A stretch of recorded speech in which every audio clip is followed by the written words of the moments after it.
Welcome my dear students. আজ আমি অষ্টম শ্রেণীর গণিতের কোষে দেখি 11-এর আজকে 1-এর দাগ থেকে 5-এর দাগ পর্যন্ত এই 5টি দাগের অঙ্ক আজকে সলভ করব। চলো তাহলে শুরু করি।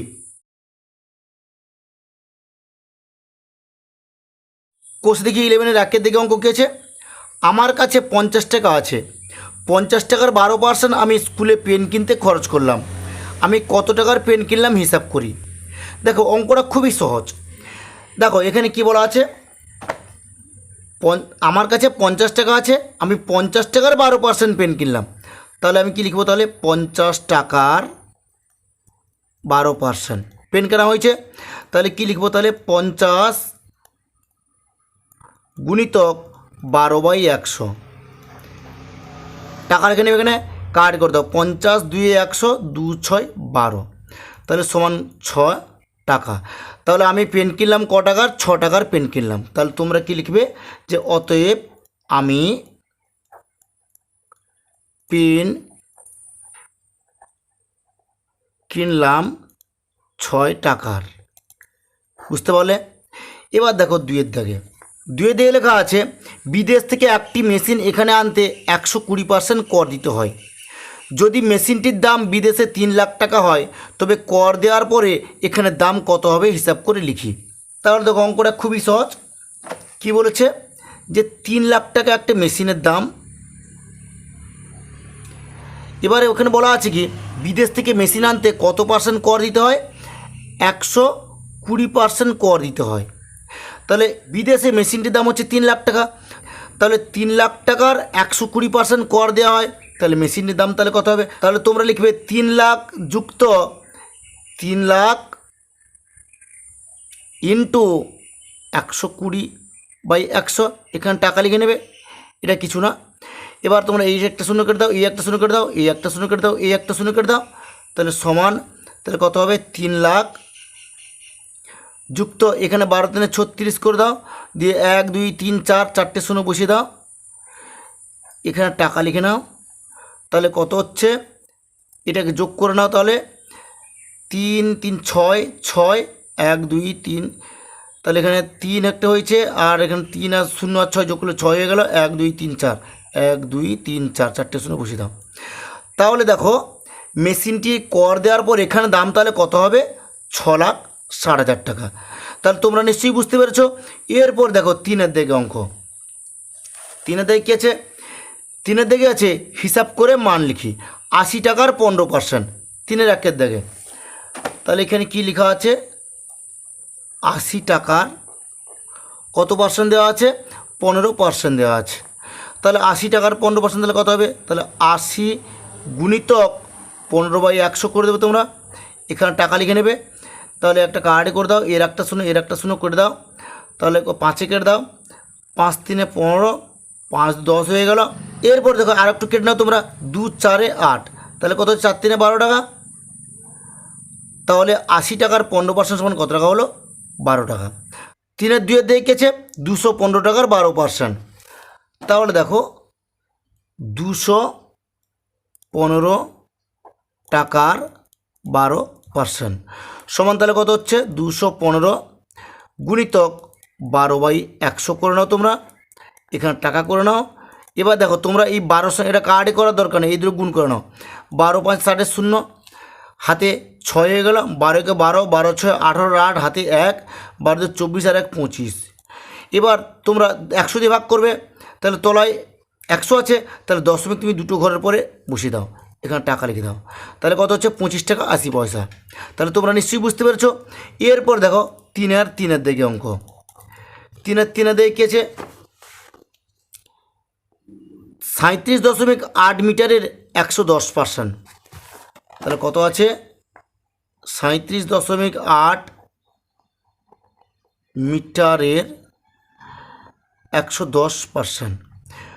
তাহলে এটাকে একটু সরল করলেই হয়ে যাবে। তাহলে কি লিখবে তোমরা? 37.8 গুণিতক 110/100 করে নাও। বুঝতে পারলে? এখানে মিটার করে নেবে।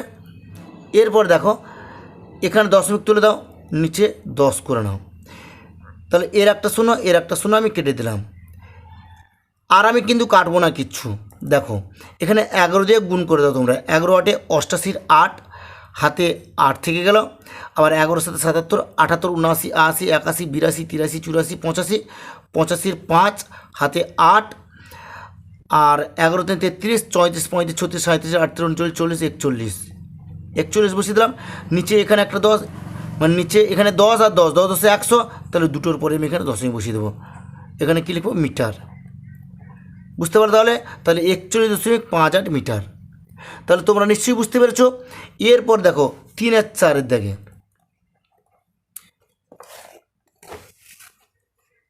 3 আর 4 দিকে কেছে 480 গ্রামের 200%। কী লেখা আছে?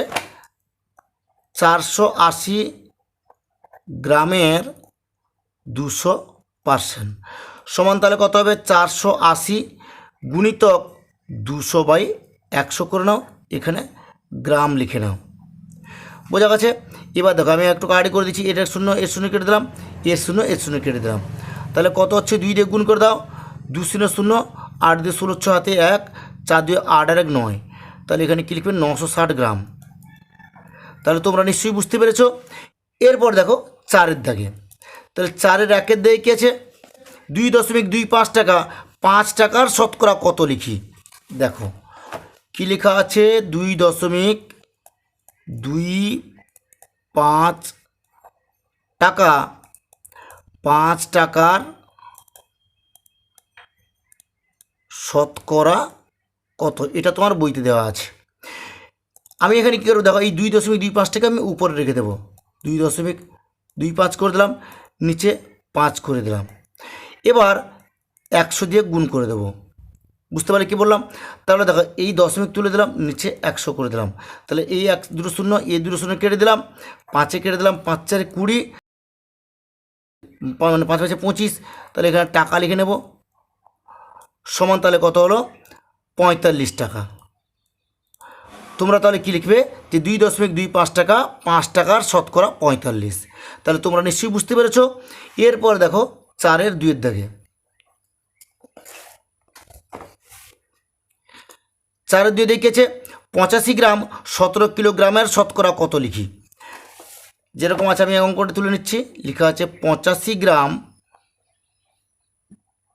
17 কিলোগ্রামের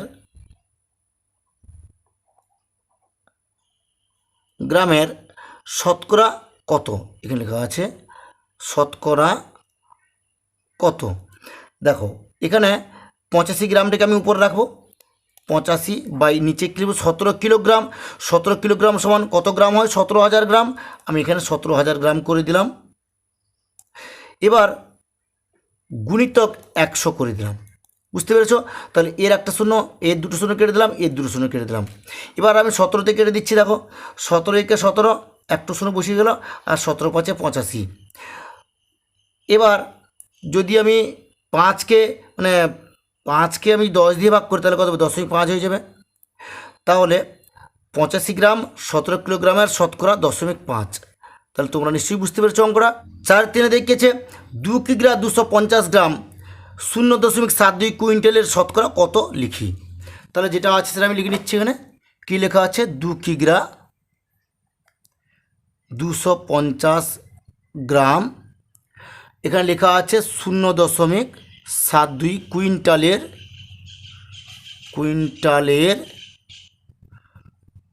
শতকরা কত?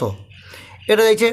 এবার দেখো আমি এখানে 2 কিগ্রা 250 গ্রাম, তাহলে 2 কিগ্রা 250 গ্রামকে আমি গ্রামে প্রকাশ করে নিচ্ছি। তাহলে কত হবে বলো দেখি? গ্রামে যদি প্রকাশ করি তাহলে 2250 গ্রাম হয়ে গেল। তাহলে এত গ্রাম, তাহলে আমি এটাকে এই যে 0.72 কুইন্টাল আছে, আমি এই 0.72 কুইন্টালকে আমি আগে কিলোগ্রামে প্রকাশ করব। তাহলে কিলোগ্রামে প্রকাশ করলে তাহলে কত হবে? 100 দিয়ে গুণ করতে হবে। যেহেতু দশমিক আছে তাহলে আমি 100 দিয়ে গুণ করে দশমিক, তাহলে দুটো ঘর ডান দিকে সরে আসবে। তাহলে এখানে কত হবে? তাহলে 72, তাহলে 72 কিগ্রা হয়ে যাবে। এবার দেখো এই 72 কিগ্রা সমান কত গ্রাম হচ্ছে বলো দেখি? তাহলে 72,000 গ্রাম হয়ে যাচ্ছে। বুঝতে পারলে? তাহলে আমি এটাকে প্রকাশ করছি 2250, আর এখানে কত হচ্ছে? তাহলে 72,000। একে আমি 100 দিয়ে গুণ করে দেবো। তাহলে দেখো এই দুটো শূন্য, এই দুটো শূন্য কাটলাম, এর একটা শূন্য, এর একটা শূন্য কেটে দিলাম। এবার আমি 9 কাটারে করে দিচ্ছি, 9 72 হয়ে গেল। এবার এখানে দেখো 9 2 18, আর 18 19 20 21 22, 9 5 45, তাহলে কত হচ্ছে? তাহলে এখানে 25/8 হয়ে গেল। এবার দেখো 25কে 8 দিয়ে ভাগ করলে ভাগফল তাহলে কত হবে? 3.125।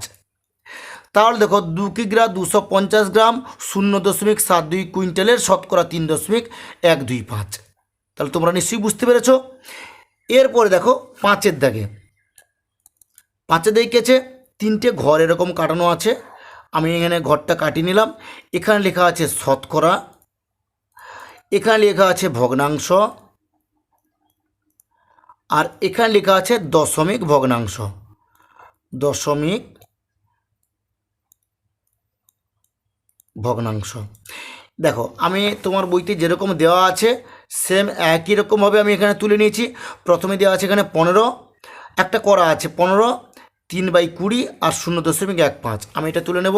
কি লেখা আছে এখানে? প্রথমে লেখা আছে 15, তারপর লেখা আছে 3/20, আর এখানে কত আছে? 0.15 লেখা আছে। এবার 2 নম্বরটায় কী আছে দেখো, তারপরেরটা এখানে লেখা আছে দেখো 22 পূর্ণ 1/3 লেখা আছে, আর এই দুটো ঘর ফাঁকা আছে, এগুলো করতে হবে আমাকে। তাহলে 22 পূর্ণ 1/3 আমি এখানে করে নিচ্ছি। 22 পূর্ণ 1/3 করে নিলাম। এবার আমি কী করবো? এটাকে আমি পূর্ণ ভেঙে নেব। দেখো তাহলে যদি পূর্ণ ভেঙে নিই তাহলে কত হচ্ছে বলো দেখি এখানে। এখানে পূর্ণ ভাঙলে, আচ্ছা আমি এই জায়গায় এই ঘরটাই করছি আমি পূর্ণ ভেঙে। এটা যদি পূর্ণ ভেঙে নিই তাহলে কত? 3 2 6, মানে 22 2 22 3 66, 66 আর 1 67, তাহলে কত হচ্ছে? 67/3 হয়ে গেল। এবার আমি এর সঙ্গে 100 ভাগ করব, যেহেতু শতকরা বলেছে তাহলে আমি এখানে কী করবো? 100 ভাগ করে দেবো। ভাগ করে দিলে তাহলে কত হচ্ছে? 67 কত হবে? তাহলে 300 হয়ে গেল। তাহলে এই ঘরটা কমপ্লিট হয়ে গেল। এবার দেখো 67কে আমি 300 দিয়ে ভাগ করব। 67কে 300 দিয়ে ভাগ করলে তাহলে ভাগফল কত আসবে? ভাগফল আসবে 0.223 পৌনপুণিক। বুঝতে পেরেছো? তাহলে একটা ঘর আমাদের কমপ্লিট হয়ে গেল। এরপরে তোমাদের বইতে কী আছে দেখো, এরপরে মাঝখানে দেওয়া আছে 2 পূর্ণ 1/3। তাহলে মাঝখানে ঘরে আমি কী লিখবো? 2 পূর্ণ 1/3।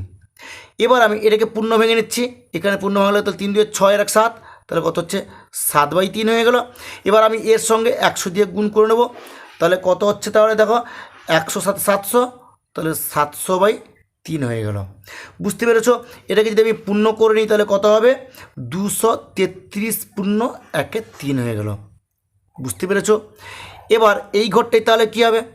তাহলে দেখো আমি যদি 7, মানে কি 3 2 6 7, তাহলে 7কে যদি আমি 3 দিয়ে ভাগ করি তাহলে ভাগফল তাহলে কত আসবে? ভাগফল আসবে 2.3 পৌনপুণিক চলে আসবে। এরপরে দেখো, এরপরে তোমাদের বইতে দেখো কী আছে?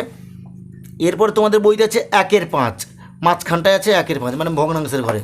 তাহলে এখানে আছে 1/5, তাহলে 1/5, তাহলে 1/5কে আমি এখানে 100 দিয়ে গুণ করবো। 100 দিয়ে গুণ করলে তাহলে কত? 20 5 100, 20 হয়ে গেল। তাহলে ইকুয়ালটি এখানে 20 হয়ে গেল। এবার দেখো এখানে 20 হয়ে গেল। এবার এখানে দেখো 1/5, তাহলে 1কে যদি আমি 5 দিয়ে ভাগ করি তাহলে ভাগফল তাহলে কত হবে? 0.2 হয়ে যাবে। বুঝতে পেরেছো?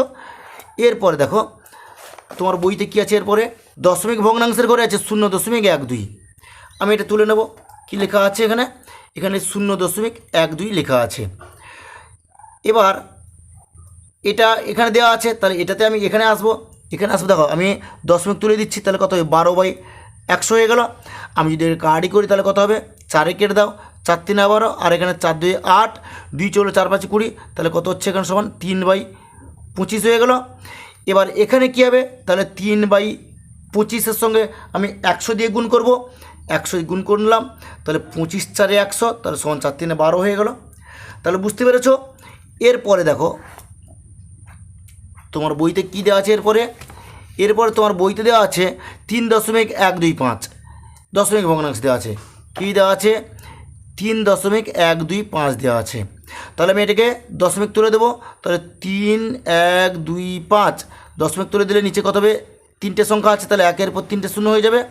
তাহলে 1-এর পর 3টে শূন্য হয়ে গেলে এটাকে আমি কাটাকাটি করে দেবো। আমি 125 দিয়ে কাটাকাটি করবো। তাহলে 125-এর সঙ্গে 25 গুণ করলে হয় 3125, আর 125 8 হচ্ছে কত? 1000। তাহলে এখানে তাহলে কত হচ্ছে, তাহলে 25/8 হয়ে যাচ্ছে। এটাকে যদি পূর্ণ ভেঙে নাও তাহলে 8 3 24, 1/8 মানে 3 পূর্ণ 1/8 হয়ে গেল। এবার এটাকে আমি উপরে আনছি, তাহলে আমি এখানে একসঙ্গে 25/8 করে নিলাম। তাহলে 25/8-এর সঙ্গে যদি আমি 100 দিয়ে গুণ করে দিই তাহলে কাটি করে দাও, তাহলে কত হচ্ছে 4 2 8 আর 4-এ তাহলে কত হচ্ছে 4 2 8 9 10 2 চলে এলো, 4 5 20 মানে 25 4 100 হয়ে গেছে। 25 সঙ্গে 25 গুণ করলে কত হচ্ছে 625, তাহলে এখানে লিখবো 625 আর নিচে তাহলে কত হচ্ছে 2।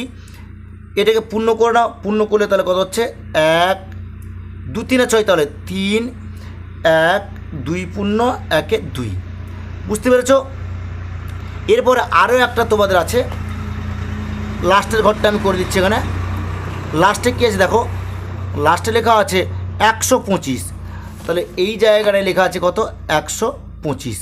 তাহলে 125 আছে, তাহলে আমি এখানে 100 দিয়ে ভাগ, তলায় 100 দিয়ে ভাগ করবো আমি। তাহলে 125কে যদি আমি 100 দিয়ে ভাগ করে দিই তাহলে কাটি করে দাও, তাহলে 25-এ কেটে দাও, 25 5 125, 25 4 100, তাহলে সমান কত হচ্ছে 5/4। তাহলে 5-এর 4 যদি এটাকে পূর্ণ করি তাহলে 1 পূর্ণ 1-এর 4 হয়ে গেল। আর এখানে দেখো তাহলে 125কে যদি আমি 100 দিয়ে ভাগ করতে, এটা হয়েছে, তাহলে আমি 5কে 4 দিয়ে ভাগ করব। 5কে 4 দিয়ে ভাগ করলে তাহলে কত হবে, তাহলে 1.25 হয়ে যাবে। কারণ কি আমি যদি এখানে 100 দিয়ে ভাগ করে দেখো 0.2-র পরে বসে যাচ্ছে, তাহলে 0.2-র পরে বসিয়ে দিলাম, তাহলে অঙ্কটা আমাদের কমপ্লিট হয়ে গেল। তাহলে তোমরা নিশ্চয়ই বুঝতে পারছো। ঠিক আছে, আজ এই পর্যন্ত। নেক্সট ভিডিওতে আমি পরবর্তী অঙ্কগুলি সলভ করব।